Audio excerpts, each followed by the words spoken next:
जय यीशु। हमारे देखने वाले सभी भाई बहनों को गुजारिश है कि हमारे इस वीडियो को देखने के बाद लाइक कीजिए, सब्सक्राइब कीजिए और शेयर कीजिए। आज की हमारी प्रार्थनाओं का विषय है माता मरियम का महत्व। माता मरियम कौन है? माता मरियम प्रभु यीशु की माँ है। मरियम को इस दुनिया में लाने के लिए ईश्वर की एक योजना थी। आदम और हवा ने ईश्वर की आज्ञा का उल्लंघन करके पाप किया। तब ईश्वर ने शैतान से कहा, मैं तेरे और स्त्री के बीच, तेरे वंश और उसके वंश के बीच शत्रुता उत्पन्न करूंगा। वह तेरा सर कुचल देगा और तू उसकी एड़ी काटेगा। हम देखते हैं उत्पत्ति के अध्याय 3 में वचन संख्या 15 से आगे।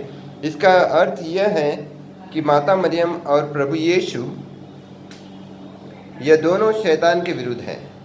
इसलिए ईश्वर ने आना और जोकिम को मरियम की माता पिता बनने के लिए चुना। माता मरियम का जन्मदिन 8 सितंबर को सभी चर्च में मनाया जाता है। माउंट मैरी पेंड्रा में यह त्यौहार 8 दिन लगातार मनाया जाता है।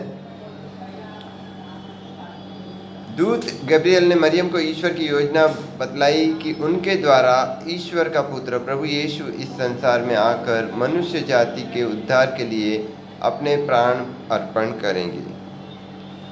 मरियम ने कहा, देखिए मैं प्रभु की दासी हूँ और आपका कथन मुझ में पूरा हो जाए। लूक के अध्याय 1 में वचन 38 से आगे हम देखते हैं।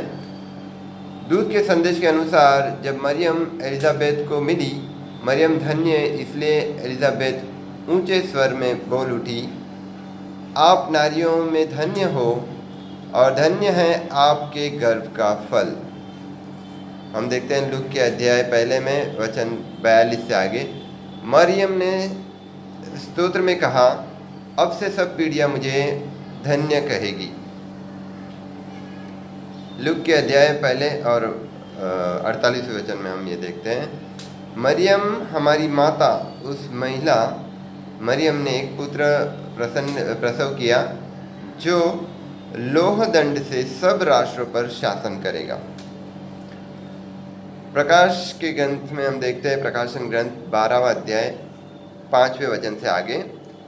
शैतान जब हेरोद राजा द्वारा प्रभु यीशु की हत्या करने में नाकाम रहा, इस पर पंखदार सर्प यानी कि शैतान को महिला पर बड़ा क्रोध हुआ। ये महिला कौन है? माता मरियम को महिला बताया गया है यहाँ पर। और वह उसकी शेष संतान से युद्ध करने निकला, अर्थात उन लोगों से जो ईश्वर की आज्ञाओं का पालन करते और यीशु का दिया हुआ साक्ष्य सुरक्षित रखते हैं। प्रकाशन ग्रंथ में 12वां अध्याय 17वां वचन में ये बताया गया है। इसका मतलब मरियम हमारी माता है और हम उनके वंश हैं जो ईश्वर की आज्ञाओं का पालन करते हैं और प्रभु यीशु का दिया हुआ साक्ष्य सुरक्षित रखते हैं। और शैतान हमारे विरुद्ध युद्ध पर लड़ रहा है। प्रभु यीशु का पहला चमत्कार हम देखते हैं मरियम के आग्रह से काना गांव में शादी के प्रसंग में। प्रभु यीशु ने 30 वर्ष की उम्र में माता मरियम के आग्रह से पानी का द्राक्षरस बनाया, जब कि उनका चमत्कार करने का समय नहीं आया था। यूहन्ना के 2 अध्याय 4 वचन में ये बताया गया है। यह उनका पहला चमत्कार था। इस चमत्कार से पता चलता है कि माता मरियम के मध्यस्थ द्वारा प्रभु यीशु हमारी विनती पूरी करते हैं।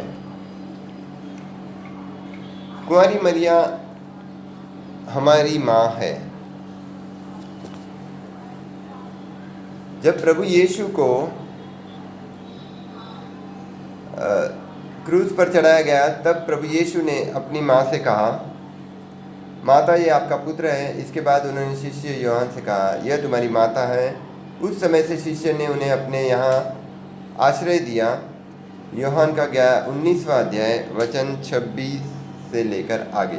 क्योंकि प्रभु यीशु को कोई बहन या भाई नहीं था, जब प्रभु यीशु ने माता मरियम को यूहन्ना को सौंपा, तब वह हमारी भी माँ बन गई। प्रभु यीशु मृत्यु में से तीसरे दिन जीवित होकर स्वर्ग गए। ये सब एक हृदय होकर नारियां यीशु की माता मरिया तथा उनके भाइयों के साथ प्रार्थना में लगे रहते थे। प्रेरितों के अध्याय पहले में वचन 14 से आगे। पेंटिकोस के दिन वे सब पवित्र आत्मा से परिपूर्ण हो गए और पवित्र आत्मा द्वारा वरदान के अनुसार भिन्न भिन्न भाषाएं बोलने लगे। प्रेरितों के चरित्र में 2 अध्याय वचन 1 से 4।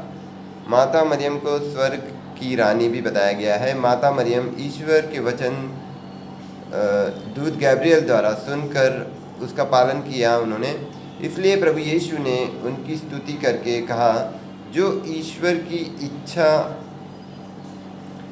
के अनुसार जो ईश्वर की इच्छा पूरी करता है वही मेरा भाई, वही मेरी बहन है, वही मेरी माता है। मार्क के हम देखते हैं 3 अध्याय में 35वां वचन। कुंवारी माता मरियम ने पवित्रता में प्रभु यीशु का पालन पोषण करके स्वर्गीय पिता की इच्छा पूर्ण की, इसलिए ईश्वर ने उन्हें ऊंचा उठाया। आकाश में एक महान चिन्ह दिखाई दिया। सूर्य का वस्त्र ओढ़े एक महिला दिखाई पड़ी। उसके पैरों तले चंद्र था और उसके सिर पर 12 नक्षत्रों का मुकुट। प्रकाशन के अध्याय 12 में वचन 1 से आगे। यह दृश्य में हमें बताता है कि माता मरियम स्वर्ग की रानी है। मरियम का दर्शन माता मरियम ने अनेक जगहों पर दर्शन दिया, जैसे फातिमा, लुर्स, वेलिंगनी, चेन्नई में, और संदेश दिया रोजरी जपमाला करें और पश्चाताप की प्रार्थना करें ताकि मनुष्य जाति का उद्धार हो। माता मरियम की मध्यस्थ द्वारा आज भी मुंबई शहर में माता मरियम की मध्यस्थ लेने के लिए उनके भक्त माउंट मैरी, नित्य सहायक माता माहिम और वेलिंगनी, इरला, इन जगहों पर जाते हैं और उनकी मनोकामनाएं पूर्ण होती हैं। आपसे गुजारिश है हमारी प्रार्थना में जुड़े रहिए और वीडियो को देखने के बाद लाइक कीजिए, सब्सक्राइब कीजिए और शेयर भी कीजिए। हालेलुया, आमीन।